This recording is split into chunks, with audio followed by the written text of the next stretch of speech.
When you're a teenager, you have your life all planned. You're going to have a fantastic career, travel the world, write best-selling novels. You're going to meet and marry the man of your dreams. And together, you're going to have the most gorgeous, perfectly behaved children who have ever existed. Like most teenage girls, my best friends and I had many long conversations trying to solve the mysteries of life. Why didn't that boy like us? Who decided that gym class was so damn important? And what the hell was up with all of these changes happening to our bodies? Or, in my case, the changes that were not happening. By the time I was turning 16, I still hadn't gotten my period. A late bloomer? Maybe. My mother took me to the doctor, which led to a consultation with one of the region's best infertility specialists. I underwent a laparoscopy procedure a month after my 16th birthday, and the results would change the rest of my life. My doctor explained that I didn't have a uterus, which was why I hadn't gotten my period, and why I never would. This was called Mayer-Rokitansky-Küster-Hauser syndrome, also known as MRKH, a congenital condition that occurs when the female reproductive system doesn't fully develop during the first weeks of pregnancy. It is estimated that 1 in 5,000 women have MRKH. Lucky me. I remember my mother, who I will always be thankful to for how she guided me through this, holding my hand as we both started to cry. No uterus meant that I wouldn't be able to get pregnant, ever.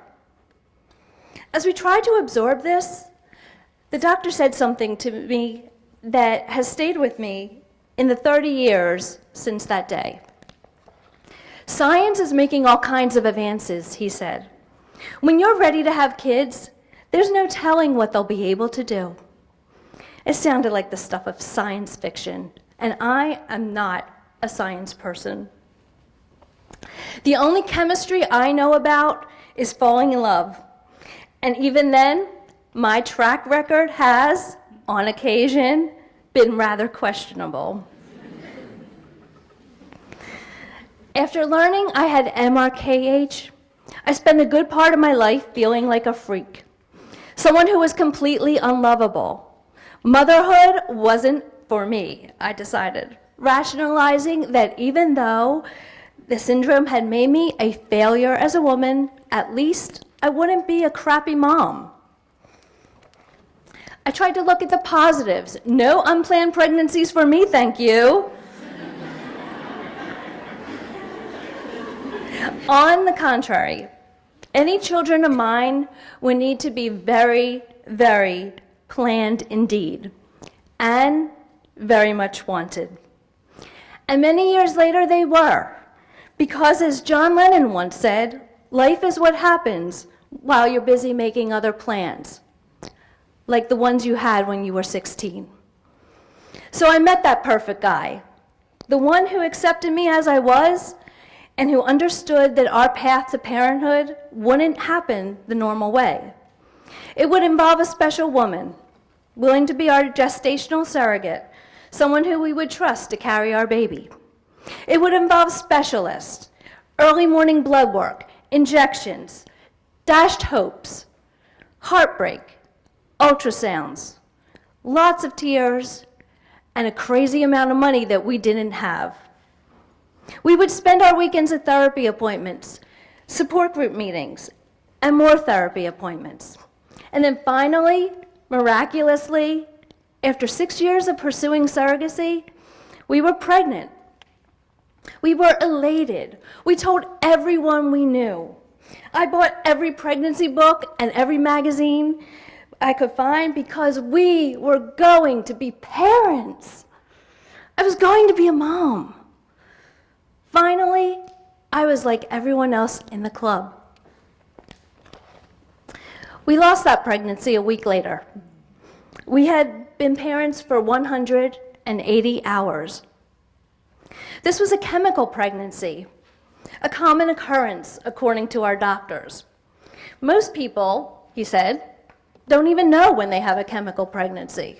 Like that was supposed to make us feel better. Because for us, that baby, because in our minds, regardless of how early it was, this was very much a baby. This was a loss that we grieved with a depth of sadness that we didn't know we had. But here's the thing. As awful as the chemical pregnancy was, and after denying every single thing that I believed about myself for my entire life, that much wanted child taught me how much I really, truly wanted and needed to become a mom. So we decided to try a second time. And if it didn't work, we were done. There are many surreal moments when you're an infertility patient. During our final in vitro attempt to become parents, we wound up with 2 embryos. At one point, the nurse took us aside. We feared the news was, again, not so good. "Would you like to see them?" she asked. And we looked at each other. Would we? We were led into the corner of the lab, and underneath the microscope, there they were.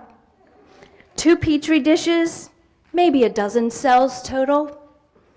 At that moment, our hearts were as fragile as those embryos as we stood, breathless, transfixed, and scared to death that this would be the first, last, and only look at our children. As it turned out, after 5,712 hours, those embryos became a boy and a girl, who are the most gorgeous and, on occasion, perfectly behaved pair of 14-year-old twins. And I'm still not a science person, but I will forever be awed by its power and its mystery, its yin and its yang, because science changed those cells into the 2 most important people in my life. And science changed me from someone who was barren and hopeless into a mother and into the woman I can finally say I am proud as hell to be.